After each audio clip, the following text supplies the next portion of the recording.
Hey guys, Bobby Thompson back with another video, and in this video we're going to talk about Hollywood hints. So if you are a true earth researcher and you believe that the powers that be hide truth in plain sight, you may enjoy some of the content in this video. So without further ado, let's jump into it. In 1968 there was a movie called The Party, and you can clearly see on this elephant's forehead, the world is flat. In 1971, Diamonds Are Forever, James Bond Agent 007 bursts onto the set of the filming of the moon landings.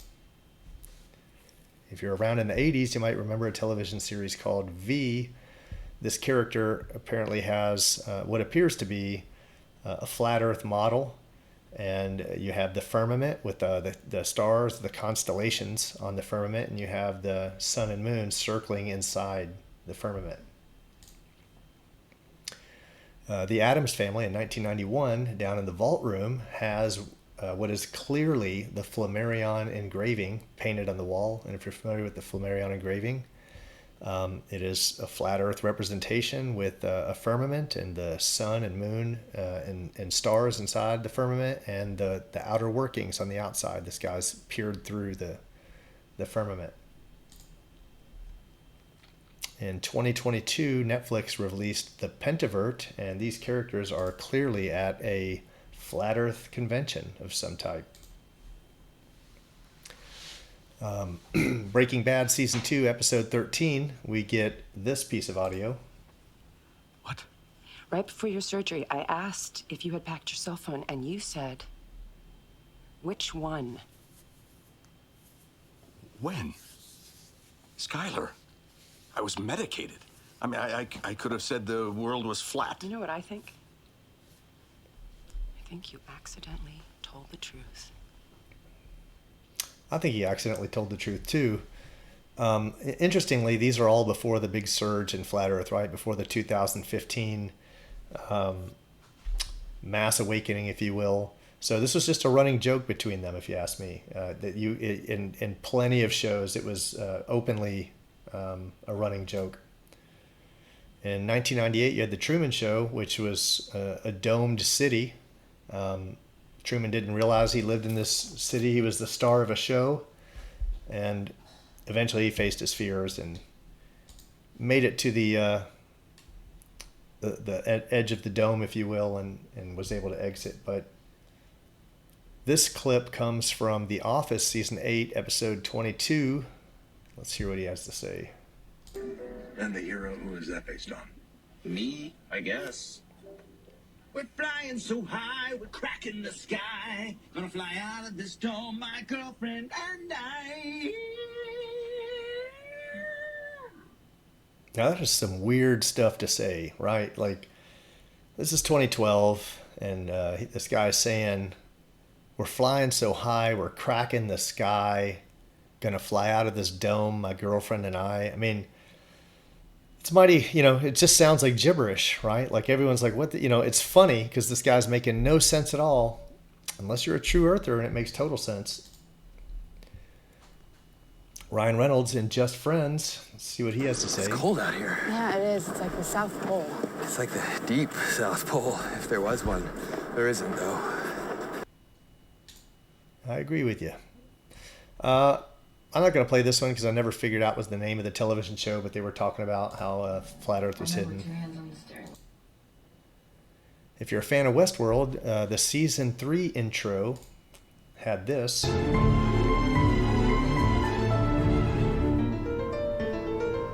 A city with a dome. Under the Dome, 2013 to 2015, there was a city with a dome over it,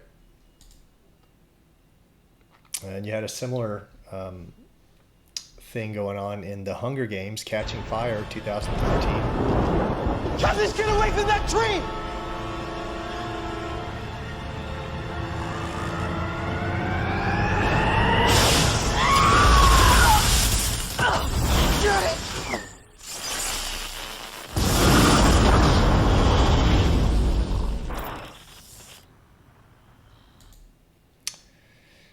There's a movie called Capricorn One that was released in 1977, and the premise of the movie was they were faking a mission to Mars, right? So there's the interesting backstory about this was that the guy who wrote it was adamant that the moon landings were faked, and he tried to sell this story using the moon landings, right? And someone else picked up the story several years later after he failed to get anyone to pick it up, anyone to produce it. But they changed it to faking a mission to Mars, and then it got picked up, right? Because it was just too taboo to have a movie about faking a mission to the moon, right? It made too much sense.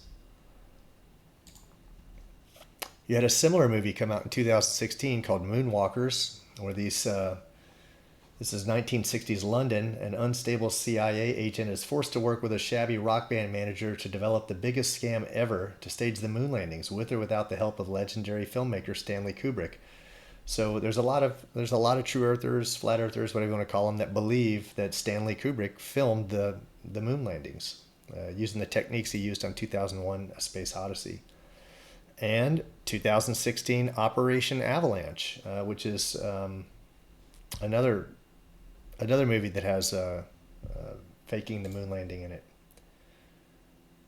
This clip comes from, this was a trailer for The Bad Batch, which came out in 2016 with just Jim Carrey, Jason Momoa, Keanu Reeves, Giovanni Ribisi, Suki Waterhouse. Just had an absolute all-star cast. And we're not going to watch the whole thing, but it does have more than what I'm going to point out in it. If we go to, where's my little bar to... Crap. Look, if you look at his hat, it's a NASA hat. Over there. There was a kid was with her. So this guy, Jim Carrey, that's Jim Carrey in case you didn't notice. He has a NASA hat on, right? And then if we go to 417 in, Jason Momoa's character tells this guy, I don't know anything. I'm lost. So that could mean several things, right? That's a double entendre there, right? And Jim Carrey brings him an answer.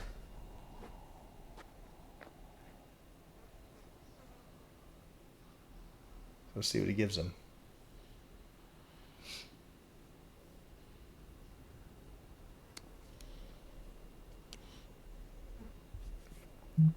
He gives him a snow globe, right? So just interesting that the trailer of this film, you know, Jim Carrey's got a NASA hat on, and this guy, Jason Momoa, says, I'm lost, I don't know anything, and this guy gives him a snow globe, right? Like, well, some people also point to the fact that at 2:55 in here,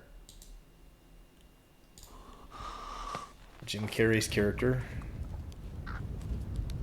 catches and kills a raven, and some people think that's a reference to Edgar Allan Poe's The Raven. I haven't read the book, so I can't make the correlation. Interstellar 2014, we get I this. always love the pictures. It's an old federal textbook. We've replaced them with the corrected versions. Corrected. Explaining how the Apollo missions were fake to bankrupt the Soviet Union.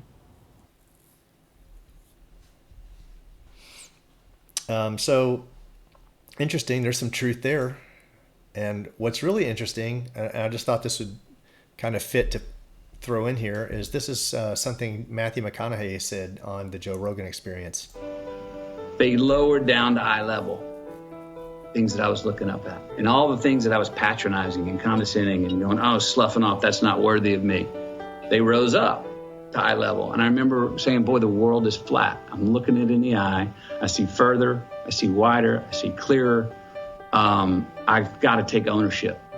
That's interesting because he said the world is flat, and he said I see farther, I see wider, I see clearer. He goes on to describe a flat Earth. Now he used it in a sense where he's talking about everyone's equal, right? That's an odd way to say everyone's equal, right? The world is flat. They're always doing this. They're always using these this verbiage in a way that makes no sense, but it does to them and it does to us if you're a true earther. So I'm not going to play this because it's 30 minutes long, but if you have access to YouTube, I really highly recommend watching the Newsbenders. You can just search for the Newsbenders. And they go on to show how the news they write the news, and wars and moon landings, and it's all just fabricated. And I think it's a absolute truth. Personally, I believe that all news 99% of news is faked. It's just a script. In 1977 and 1978, there was a series called Logan's Run, and survivors of a nuclear war live within a domed city, sealed off from the outside world. And they released a movie in 76. You can see the kind of the domed city. 1984 by George Orwell came out in 1949, and this is an interesting thing that was this isn't in the movie, but it is in the book. So says, "What are the stars?" said O'Brien indifferently. "They are bits of fire a few kilometers away. We could reach them if we wanted to, or we could blot them out. The Earth is the center of the universe. The sun and the stars go around it." For certain purposes, of course, that is not true. When we navigate the ocean, or when we predict an eclipse, we often find it convenient to assume that the Earth goes around the sun and that the stars are millions upon millions of kilometers away. But what of it? Do you suppose that it is beyond us to produce a dual system of astronomy? The stars can be near or distant according to as we need them. Do you suppose our mathematicians are unequal to that? Have you forgotten doublethink? So this is eerily similar to what Edwin Hubble said about the dual coordinate system. And they said they choose the heliocentric model purely on philosophical grounds. Sounds like George Orwell and Edwin Hubble have been having dinners together. This clip comes from Sesame Street, season 49, episode 11. Oh, now surely this is the right spot. Look at this. This area is filled with books about pretend people. That's right, Grover. This is the fiction section. Fiction means it's a made-up story. Oh, hey, Elmo, I bet we can find your Galactic Gale comic book here. Real appropriate place to place the globe. What are the odds? The globe and the rocket, and they just put them right above fiction, because space travel's fake and the globe is fake.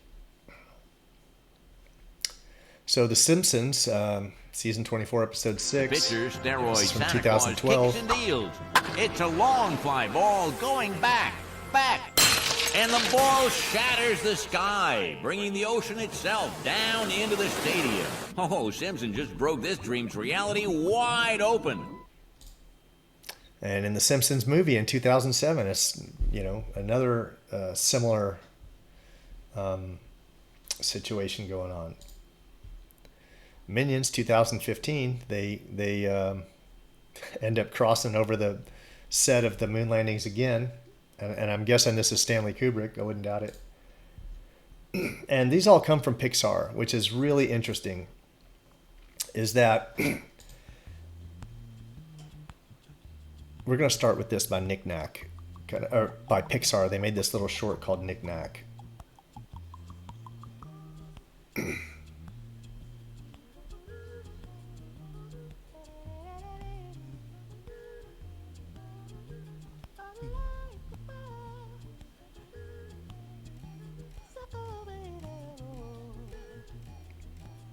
Don't worry, it's worth the watch. So this was, I think, one of the first things Pixar had ever made.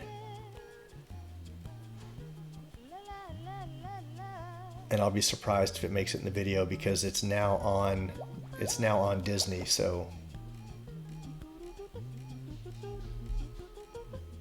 you have this snowman living in a snow globe, right? And he wants to get out of this. He wants to get out of this firmament, if you will. Look at the stars in the background, right? So you got the stars in the snow globe on the firmament.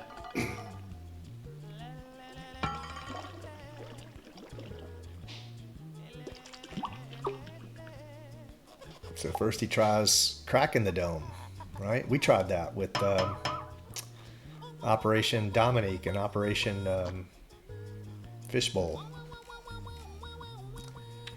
And then we tried digging, right?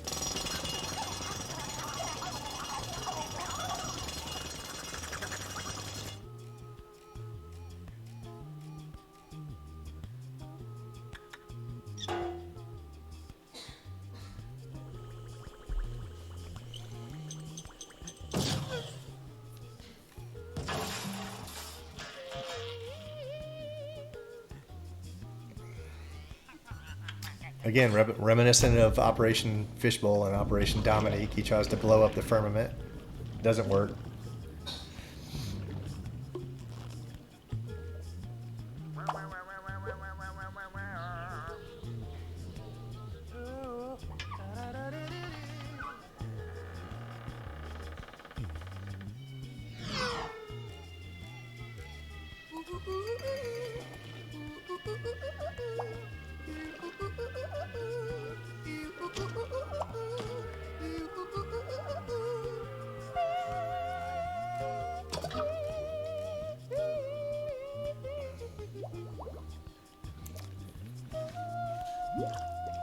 And he's able to get out, and where's he end up? He ends up in water, right?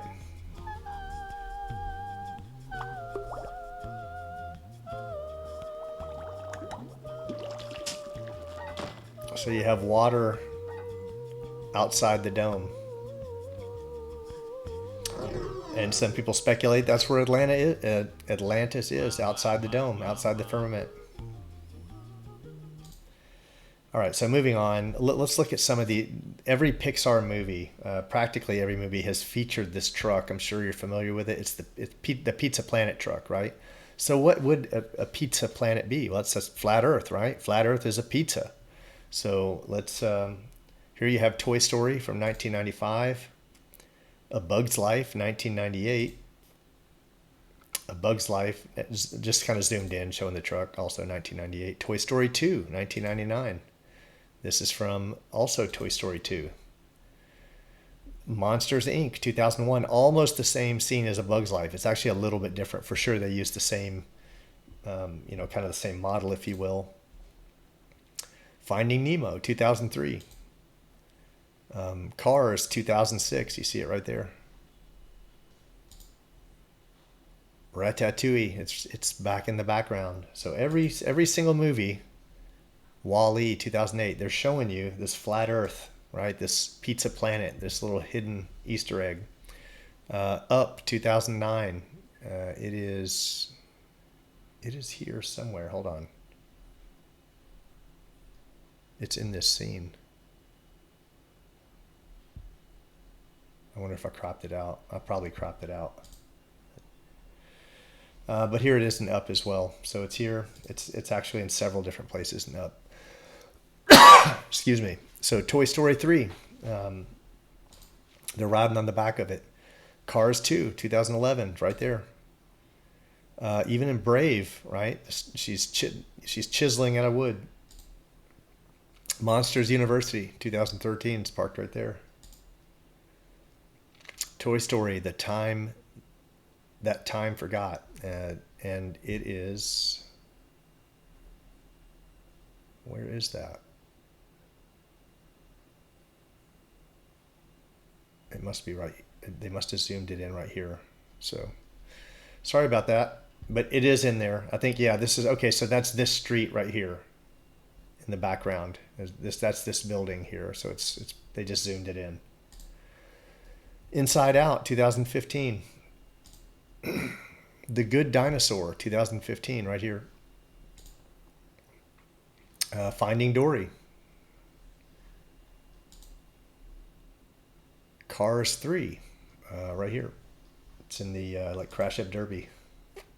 Coco, 2017. It goes driving by his house. The Incredibles 2. They're, I guess, just had a fight or something, and then you have it right there. It's a tattoo on Toy Story 4. It's a tattoo on this guy's leg. Onward, 2020, right here in the toll lane. Soul, 2020, right there. Turning Red, right there. Let's look in the music industry, right? Eurythmics, Sweet Dreams, came out in 1983. Sweet dreams are made of these. And what's she doing? She's pointing at a globe. She has a globe here, and she says made of this. But yeah, you have a globe. Just very ironic to say right there. Journey, Infinity, 1978. Wheel in the Sky. The wheel in the sky keeps on turning, right? Kansas, the best of Kansas, 1984. You have a flat Earth, right? There's a ship sailing over the end of it. Again, it's a joke, but it has truth in it. Kansas, Point of No Return, had multiple album covers, but again, the flat Earth theme going on. You also have what's arguably a Leviathan, this great serpent, right? And again, this Leviathan.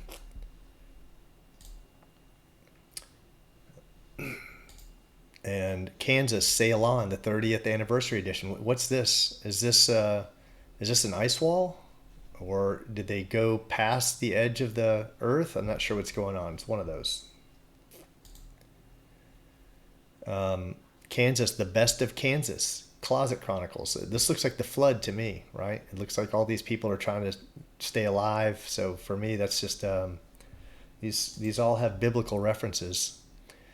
Kansas, The Absence of Presence was a YouTube video, and I just thought it interesting that this is the first, the thing you see. It's this Masonic owl. Kansas, The Legacy of John Brown. I just think this is a reference to giants, right? And that giants are real.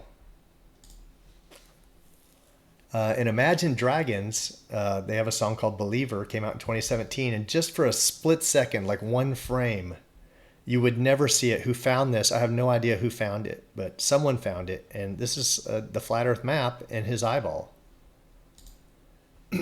And here you go. Zoomed in on the eyeball and zoomed in on the map. And you can go look at the video, and that's the time you have to go to right there. If you can stop it right there, you'll see this image. Thomas Dolby, The Flat Earth. He had a whole CD titled The Flat Earth. Pink Floyd, Learning to Fly, 1987. As lyrics, it says, "Can't keep my eyes from the circling skies." Red Hot Chili Peppers, we've all heard this one. Space may be the final frontier, but it's made in a Hollywood basement. Supertramp, Crime of the Century. This is interesting because this is the album cover, right? And that to me is saying space is a prison for your mind, right? Like that's what that represents. Like it's saying space is a prison for your mind. But this is lyrics from one of the songs, and just read this if you get a chance. Now that they're planning the crime of the century, well, what will it be? Read all about their schemes and adventuring. Yes, it's well worth a feat. And you can. This is like you can read their schemes and adventuring because they always share it. They always talk about what they're going to do. They're in books, they're in movies, how they've gone from bad to worse. They're going to rape the universe. Who are these men of lust, greed, and glory? Right, the politicians running this world, and the actors fooling us. Mick Jagger with Dave Grohl did a song called Eazy, Sleazy. It was a surprise release. And listen to these lyrics. And you can read the lyrics right here if you want.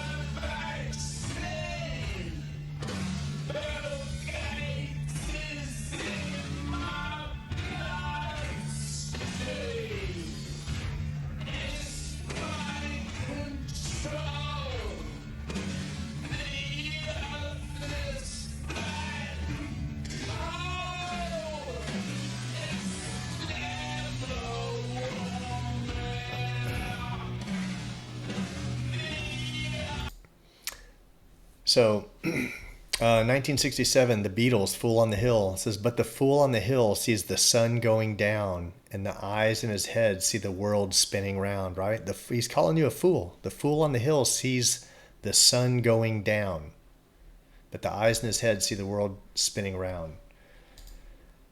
I can't play this, and I would have loved to play it. It's a great song. Owl City, Fireflies from 2009. One of the lyrics says, it's actually the chorus, I think. "I'd like to make myself believe that planet Earth turns slowly. It's hard to say that I'd rather stay awake than when I'm asleep because everything is never as it seems." Everything is never as it seems. This is all true right here. I'd like to make myself believe that planet Earth turns slowly. It doesn't. And if you watch this, you could probably pick out 50 things. If you've never seen this video and you don't know about this correlation to flat Earth, the globe is glowing. He's got rockets in there. It's very obvious that there's a lot of hidden truth in this video if you've never seen it. Let's look at the game industry. This is all I had for this. Was Call of Duty Black Ops. If you've never seen that, you have a hanging on the gun. You got a flat Earth with a sun and moon. I don't know if this is on every gun or if it's a special weapon you get, but interesting. Let's get some commercials. This is a Hennessy commercial called the Piccards,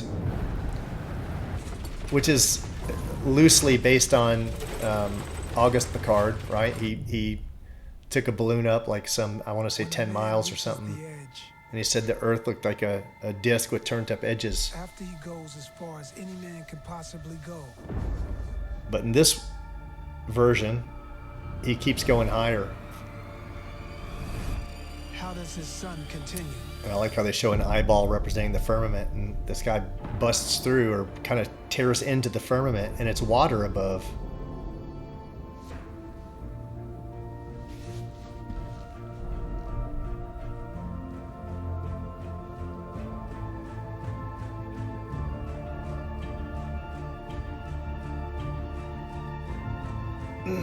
So, if you're not familiar with Room 237, there's a big conspiracy out there. There's a video about it too. If you just you can search for Room 237. They believe that Stanley Kubrick directed Room 230, The Shining. Sorry, directed The Shining as kind of his apology for faking the moon landings. Right.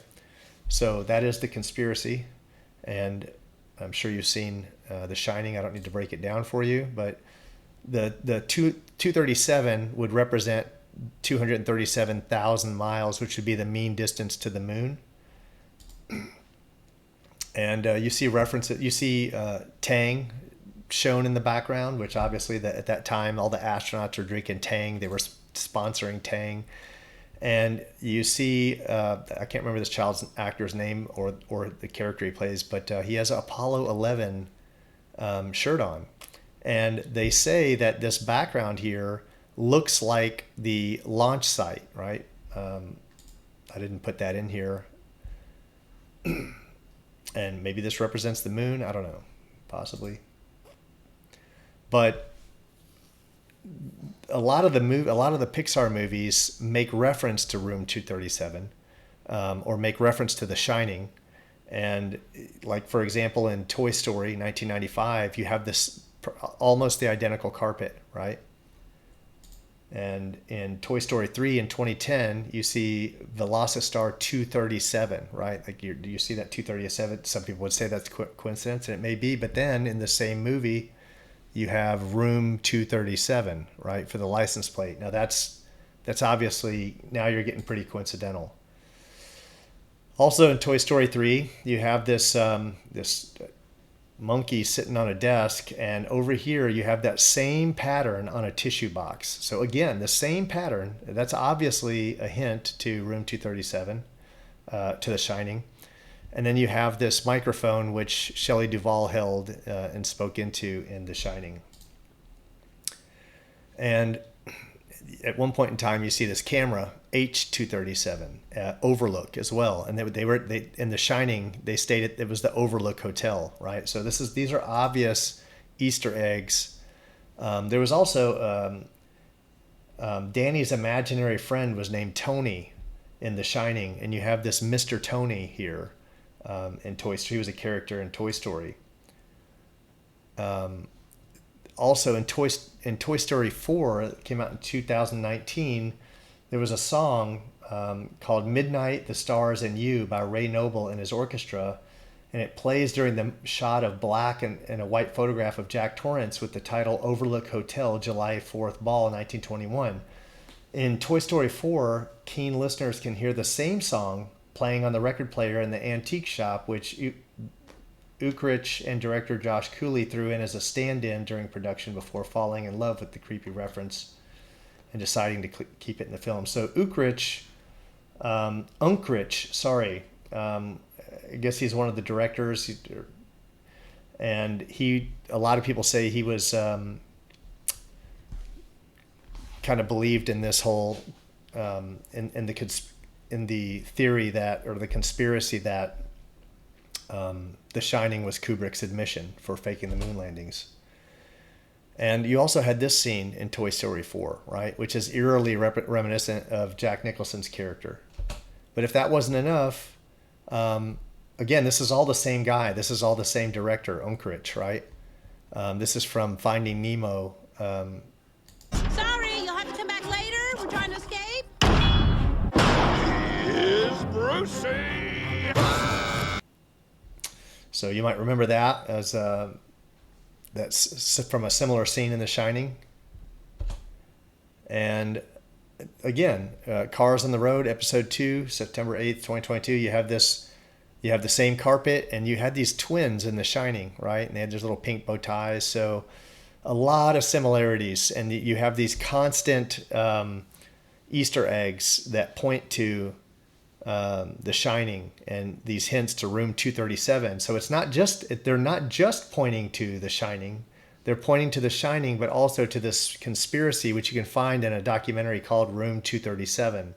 So you constantly see the references to 237 and The Shining.